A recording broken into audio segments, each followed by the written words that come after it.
Hi everyone, welcome to this Black Hat Arsenal session about Scared, which is an open source framework for side channel attacks. So for the presentation today, I will start with just a few slides to present a bit the context and motivation behind this project. And after that, I will quickly switch to some live demo of the tool. So first of all, just a few words about myself. So my name is Benjamin. I work as a security engineer at eShard in Singapore.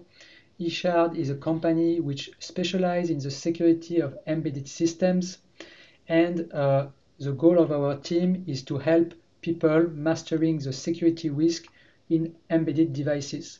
And so for that, we provide training, we provide penetration testing services, and we develop security tools. And so this is where we originally got involved in open source software. The tool that I will present today was originally a commercial tool that we developed to perform high performance side channel testing. And so in 2019, our team open sourced this tool. And so this tool is now available to everybody. And this is a tool that I will present today. Okay, so side channel attack is something that most of people in cybersecurity have heard of. Most of you probably already heard of attacks like Spectre or Meltdown, which affected some CPU architectures. So regularly, side channel, they make the news with some exploit like these two attacks. Very recently, for example, at the beginning of the year, there was another side channel exploit which this time affected the Google Titan security key. But all these exploits that you can find in the news, they are really only the top of the iceberg. It's important to understand that side channel attack is a very big family of attacks. And since the first publication in 1999, there have been thousands of publications on this topic. It's a very wide range of attacks. And today, many embedded devices, they need to go through evaluations which include side channel testing before going on the market. So it's something very important to consider when designing new hardware blocks, new cryptographic libraries, new embedded devices. Most of devices, when they are on the field, they can be targeted by these attacks. Okay, so even though side channel is a real threat today to embedded devices, there is not so many tools available for side channel testing. Most of the tools, they are not open source, and also there is very little educational resources to learn about side channel attacks. So this is one of the main motivations behind this project. Our goal is to provide a professional framework, a framework which today is already used by many companies, universities, and security labs in the world. This framework implements the state-of-the-art side channel attacks with a focus on high performance and optimized for analysis of large data sets. And on top of that, we provide also multiple Python notebooks, which are a very good way to learn about side channel attacks and also to learn about the library. So for today's presentation, I don't want to make a linear presentation of the library, feature by feature. I think the best way to present the library is to go through a series of use cases. Different use cases which showcase, illustrate different ways to use the library and different features. So I propose to study 3 use cases today. In the first use case, I will present how to build a side channel dataset with the library and how to analyze it, perform leakage detection and non-key reverse analysis on this dataset. In the second use case, I will present a CTF challenge, and I will present how to recover the flag from the CTF challenge with the library. And in the last use case, I will present how to use a library to recover a secret key from a white box cryptography binary.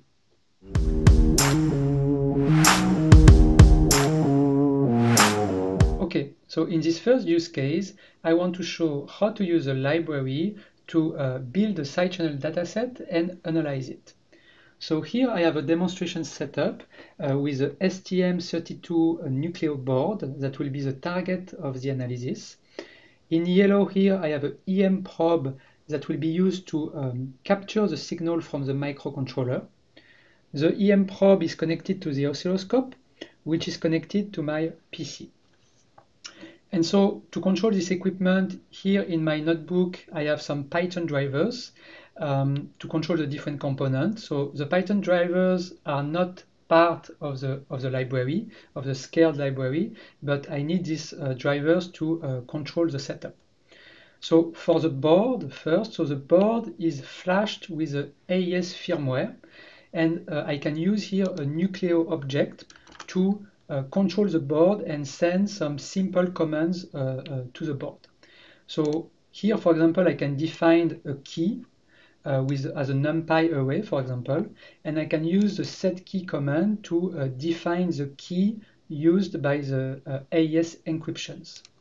So here I will send the setKey command to the board, and after that I can, for example, send some encrypt command to the board, so I can generate a random plain text, for example with NumPy, and I can send the encrypt command to the board that will return the ciphertext. So very simple commands just to perform some encryptions on the board. On the oscilloscope side, I also have a driver and a widget to visualize the traces from the oscilloscope. So to observe the signal, here I have an observation loop that I will execute. It's a very simple loop. So 100 times I will just generate a plain text and send the encryption command to the board. Okay. So if I execute this observation loop, on the oscilloscope widget, we can observe the signal from the oscilloscope. So here in blue, you can see the trigger signal, which is going up and down, which is the beginning and the end of the encryption.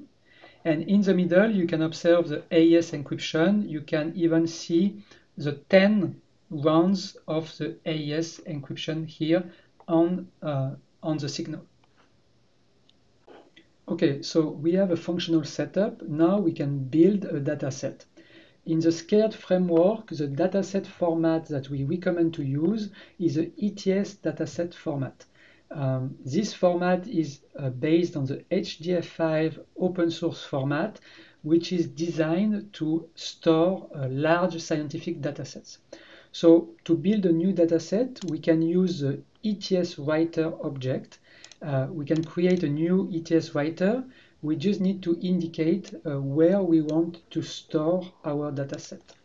So here I create an ETS writer, and after that, to build the dataset, I can implement a loop. So here I implement a loop where 1000 times I generate a random plain text. I send the encryption command to the board to encrypt the plain text. Then I get the signal from the oscilloscope. And finally, using the ETS writer, I simply write the data in the dataset field by field. So first I write the trace, then the plain text, then the ciphertext, and then the key. So I execute that 1000 times, and you see now the progress of the loop. Once it's finished, we get an ETS dataset that contains everything that we recorded. So 1000 encryption, and we stored the trace, the plain text, ciphertext, and key. Okay, so just now we built an ETS dataset, but the framework also supports other data formats. And so to support multiple data formats, there is an abstraction layer, which is called the trace header set, or THS in short. And the role of this THS layer is to provide an abstraction of the datasets and a unified way to access the data independent from the underlying data format. So here, just now we built the ETS dataset. So to get a THS instance from this dataset, we can use the function read THS from ETS file, and this gives us a THS object that we can use to access the data. So you get multiple APIs to access the metadata and the traces. So first, if you want to get a summary of the dataset, you can use the print statement on the THS object. Here we can see there is 1000 traces in the dataset, and there is 3 metadata: the ciphertext, the key, and the plaintext. To access this metadata, we can access them as properties of the THS object. So, for example, to get the plaintext values corresponding to the 1000 encryptions, we can just type ths.plaintext. It returns the plaintext used for the 1000 encryptions. Same for the key. ths.key returns the value of the key. So here we had a fixed key value for the 1000 encryptions, and we can get the ciphertext corresponding to the 1000 encryptions. So here it returns the data as NumPy arrays. If we want to have access to the traces, we can use the sample property. Just type ths.samples, and it returns the 1000 traces corresponding to the 1000 encryptions. So all these data are returned as NumPy arrays, and it's possible to index and slice all this data. So if you are familiar with NumPy indexing and slicing, you can use all that to access sub-part of the dataset. So for example, here, if you want to get the samples 20,000 to 30,000 from the 21st traces of the dataset, you can write something like this. So THS, we just take the 21st traces, and from these 21st traces, we get sample 20,000 to 30,000. If we execute this, we get 20 sub-traces with 10,000 samples. Okay, so now we have everything to do our first analysis. So in SideChannel, we usually start with a phase of what we call leakage detection to better understand the signal and also to detect potential leakages that could be exploited during an attack. So one technique to do leakage detection is something called reverse correlation analysis. So the idea is to use correlation to detect if some values are manipulated somewhere inside the traces. To do that, we can use the CPA reverse object to perform reverse correlation analysis. To define which value we want to target during the reverse correlation analysis, we need to define what is called a selection function inside the framework. So a selection function is just a function that takes as input some metadata from the dataset and returns the value that we want to target. So if we want to target the plaintext, if we want to detect the plaintext leakages, we can define a very simple identity function that takes the plaintext metadata and returns it. It's very simple. So this selection function, we pass it to the CPA reverse object, and we also need to define which leakage model we want to use. And so the leakage model is what model we consider during the side channel analysis. So here we use the Hamming-Weight leakage model, which is a very standard leakage model in side channel analysis. So here I define my CPA reverse object. Before running the analysis, I just need to encapsulate my dataset inside a container, and I can then run the correlation reverse analysis.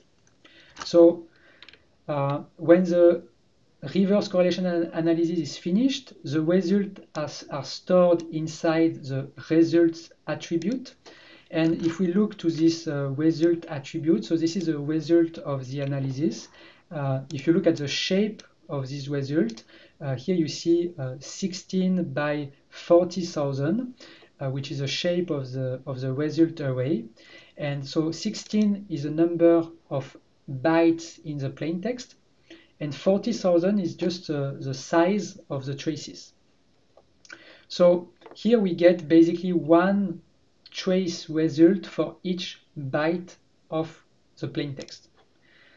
If we display these results, we can observe here leakages of the plain text at the beginning of the signal.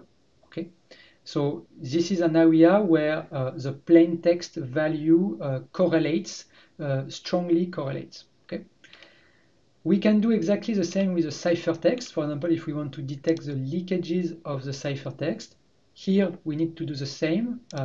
A selection function corresponding to the ciphertext. Then we create a CPA reverse object to target, to perform reverse correlation on the ciphertext. And we run a similar analysis. And if we have a look to the result for the ciphertext, this time we observe that the ciphertext strongly correlates at the end of the signal. So here the leakage of the plain text and leakage of the ciphertext, they give us a window. They give us a window where the AES encryptions happens. Okay, so the leakages of the plain text and ciphertext, they do not depend on the key, and so they cannot be exploited during an attack to recover the key. If we want to perform an attack, we need to exploit leakages of some values which depend on the key. So in side channel, a very common target to perform an attack is the output of the S-box operation at the first round of the AES. This operation depends on the key because there is an add one key operation before, and so it can be exploited during an attack. If we want to detect the leakages of this value, here we need to define a selection function which returns the value of the S-box output at the first round of the AES. And for that, we can use the AES module of the scared library. So this AES module provides a parametric AES API. So we can basically indicate at which round of the AES we want to stop, and also at which operation we want to stop the computation. So here, to return the S-box output at the first round, we can just indicate that we want to stop at the first round, and we want to stop after the sub-byte operation. So this selection function will compute the value that we want to correlate, that we want to target. And after that, we can do the same as before. We use the CPA reverse object to perform leakage detection. So if I execute the analysis, and if we observe the output, the result of this reverse correlation, this time we can observe very strong leakages in a window here between 10,000 and let's say 15,000, where there is for the 16 byte of the S-box output, we have strong leakages. So this gives us a window here, let's say 10,000 to 15,000, where there is leakages that we can exploit. So to verify if we can recover the key from these leakages, we can finally perform a key recovery attack. And to perform a key recovery attack, this time we need to define what we call the attack selection function that will compute the prediction of the SBox output for multiple key guesses. So here we have there is a predefined function that we can use as an attack selection function. And to perform an attack, this time we need to use the CPA attack object. Before we were using the CPA reverse object, so this time we want to do an attack, so we use a CPA attack object. So here we will perform an attack with a correlation, which is also sometimes called correlation power analysis, or CPA, but the framework also supports many other distinguishers from the state of the art, which are listed in the documentation and in the notebooks available. For today's presentation, we will make a standard attack, a CPA attack, targeting the SBox output and with the Hamming weight model. So if now I define the attack object, again I need to define a container, and this time inside the container we can actually define an attack frame. So here, for example, I can say I want to focus the attack on this particular window, so 10,000 to 15,000. So if I execute the attack results are stored in the result array. The shape is 256, which corresponds to the number of byte guesses. 16 is the number of byte inside considered, so the number of byte in the key. And 5,000 is the number of point in the frame that we consider. So here, for each of the byte and each of the 256 guesses, inside the score array, you get the, let's say, the highest correlation score for each of the guesses and each of the bytes.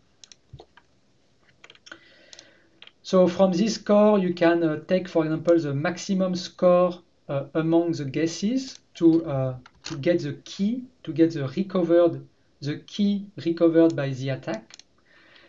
To verify that the key is correct, you can, for example, use a scare to encrypt the plain text and verify that the recomputed ciphertext match with the known ciphertext. Here we can see it match, so the attack is successful. We recover the key that we define at the beginning of the setup of the demo. And finally, we can display for each of the 16 bytes of the key, we can display the result of the attack. So with a correlation, in red the correlation for the good key value, and in gray the correlation for the other key values. So here is a successful attack, and so the goal of this first use case was to show how to collect a side channel dataset and how to do a known key reverse analysis.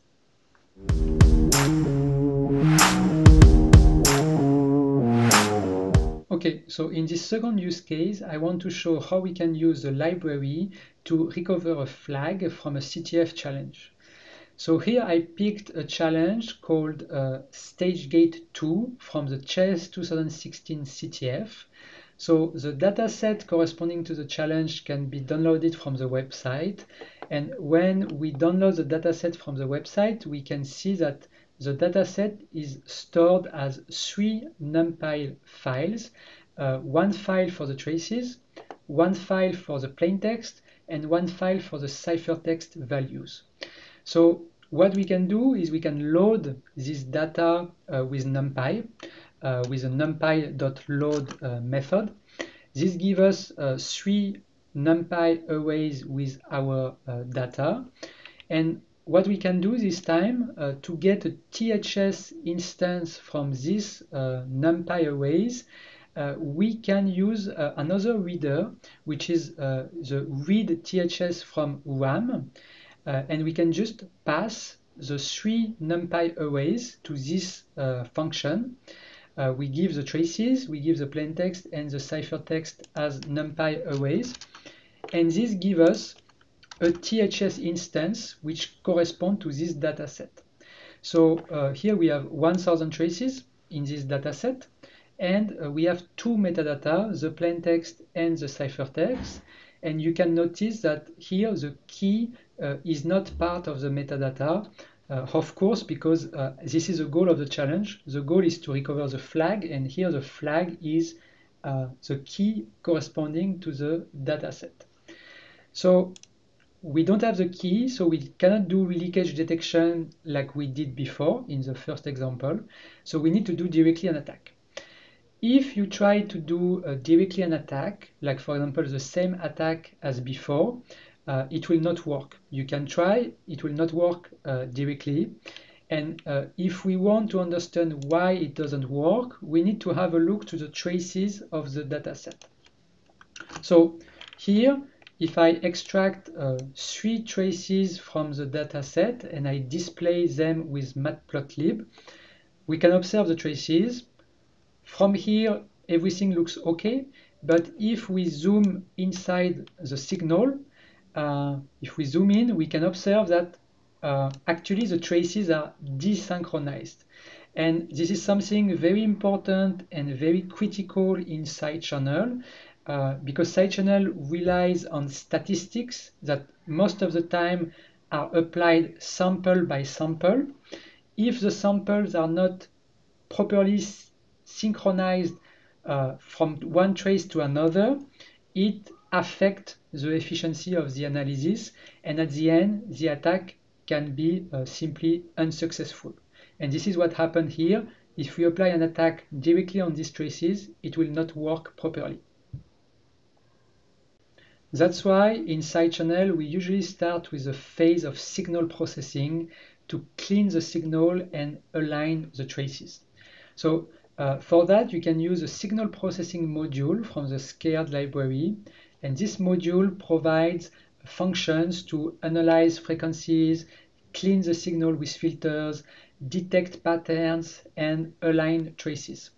So one way to align traces is, for instance, to detect a reference pattern inside the different traces and realign the traces based on this particular pattern. So, for example, if you want to detect all the peaks inside a given trace which are below or above a given threshold, you can use the find peaks method. You just give a trace, you give a threshold, and it will return all the indexes where some peaks are higher or below a given threshold.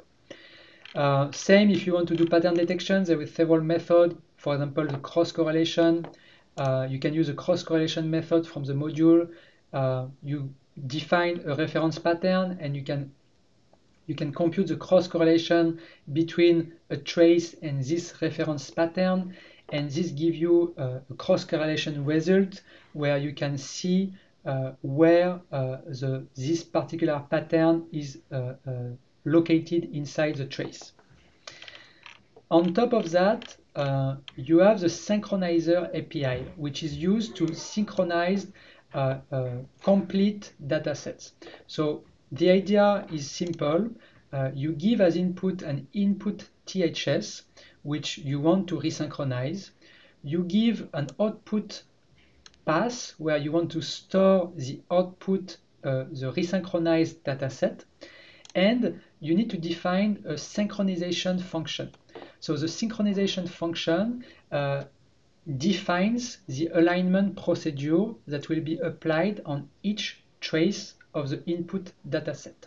So inside this function, we need to define the alignment process. So here I put a very simple example where we resynchronize with cross correlation. So we have a reference pattern. For each trace, we compute the cross correlation to detect this pattern.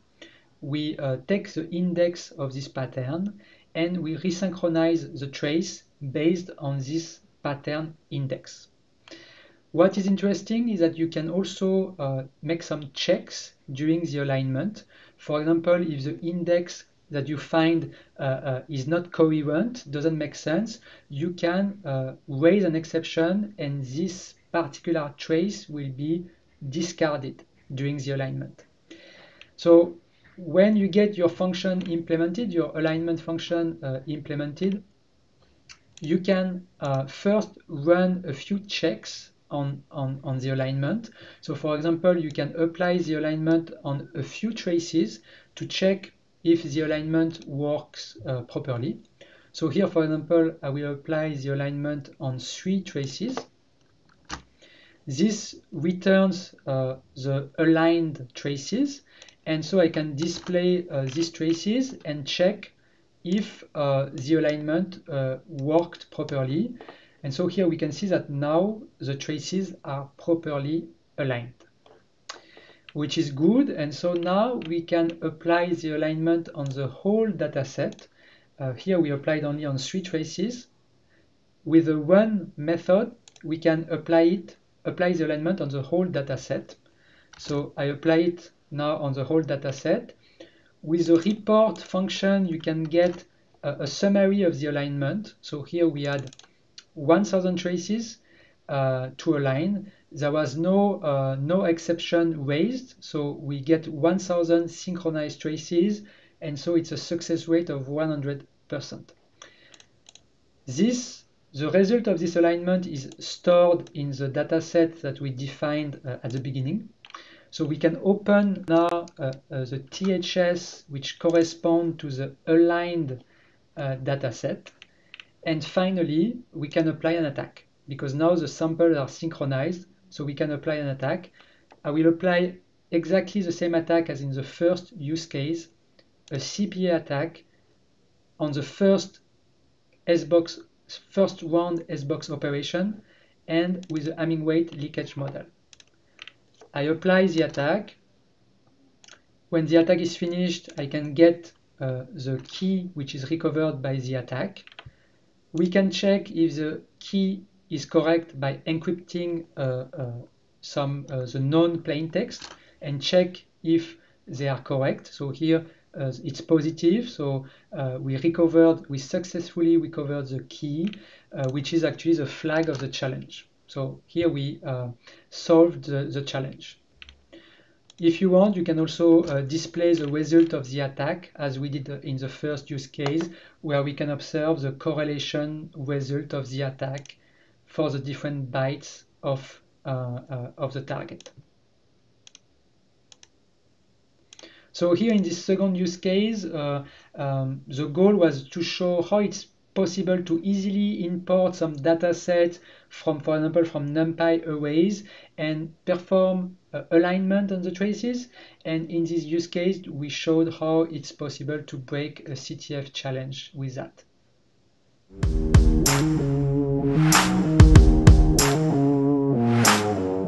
Okay, so in this third use case, I want to show how we can use a library to recover the secret key from a white box cryptography binary. So in a few words, white box crypto is a type of cryptography implementation which does not rely on hardware secure elements.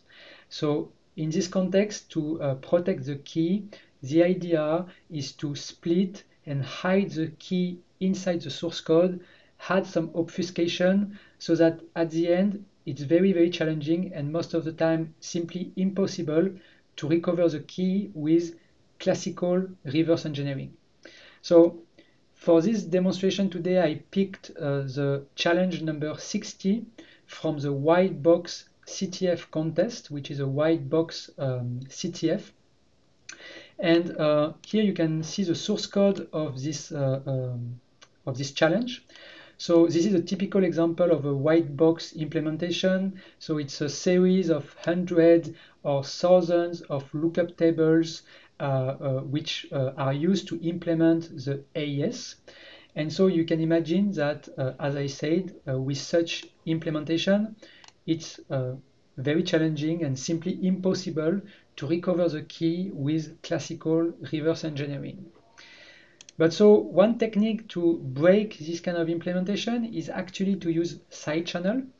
The idea is to record software traces corresponding to the execution of the binary we record the values of the different registers during the execution of the binary to build software traces that we attack with SideChannel. So in this process, there is two parts. There is building the software traces and attacking the traces. So building the traces here is more an emulation problem, an emulation process. And so most of the time we use emulation tools to emulate the binary and build these software traces by recording the value of the registers. So this emulation part is not inside the Scared library. Today, I will start at the stage where we already recorded some software traces, and I will show the attack part. Okay, so here I start at the stage where we already collected 100 software traces corresponding to 100 execution of the binary. So we did the emulation on a 32-bit architecture, and so we recorded the value of the different registers. Here you see for one execution of the binary, the value of the different registers. Here on the instruction pointer, it's actually possible, if we look closely, it's possible to see the flow of the AES algorithm. We can see 10 patterns here on the instruction pointer, and these 10 patterns correspond to 10 function calls, which we can see in the source code. There is 10 function calls which correspond to the 10 runs of the AES. So on the instruction pointer, it's possible to see the execution of the AES, the flow of the algorithm, and inside the other registers, we will try to exploit sensitive values to recover the key. So to do an attack, as usual, we need to create a THS object which corresponds to our dataset. So here in this example, the dataset is 100 files, 100 binary files, where if you look in the file name, you can see a first series of 32 hexadecimal characters, which correspond to the plain text, and another series of 32 hexadecimal characters, which correspond to the ciphertext. So to get a THS from this type of binary files, we can use the reader read THS from binary file names, and we just need to define how to extract the plain text and ciphertext from the file name. And for that, we can use a pattern extractor object. We can pass a regular expression to indicate how to extract the plain text and the ciphertext. After that, we can pass this metadata pattern extractor to the reader, to the read THS from binary file names, and this gives us a THS instance which corresponds to our dataset here with 100 traces and with 2 metadata, the plain text and the ciphertext. After that, we can do an attack. I will do the same attack as in the two other use cases, an attack on the SBox output with the CPA. Here, the only thing that we need to change is the leakage model, because here it doesn't make sense to use the Hamming weight leakage model because we are targeting software traces which contains the value of the actual value of the sensitive target. So it makes more sense to use a value leakage model or a monobit leakage model to target individual bits of the sensitive intermediate value. So here, if we look in the source code, we can see that actually the lookup tables, they are implemented with bits. So it makes more sense here to try to attack with a monobit model to target bits of the SBox output. So here we will target the least significant bit. So we define the leakage model to target the least significant bit. So if I execute this attack now, when the attack finished, we can check if the key that we recovered is correct. So here we recover a key. We can encrypt a series of plain text, and we check that the key is correct. So this is a flag. This is a secret key of the white box implementation that we recover at the end of the attack. If we display the result of the attack with, again, the correlation result for the different bytes of the target, here is very interesting because we can see that we get a correlation, a perfect correlation equal to 1. And this is because inside a software trace, we are collecting the actual value of the sensitive target, so there is no noise. And if we choose properly the leakage model and the sensitive operation, we get a perfect correlation equal to 1. So it means that at some point there is some registers that are manipulating the least significant bit of the SBox output, and that's why we get correlation to 1 in the result. Okay, so that's it for today. To get started, you can install the library with pip or conda. The documentation is available online at this address. And to get started, the best is probably to have a look to the Python notebooks which are available. In these Python notebooks, you will find example of attacks implemented with a scared library, and it's probably the best way to learn about side channel attacks and about the library. Thanks for listening, and see you next time.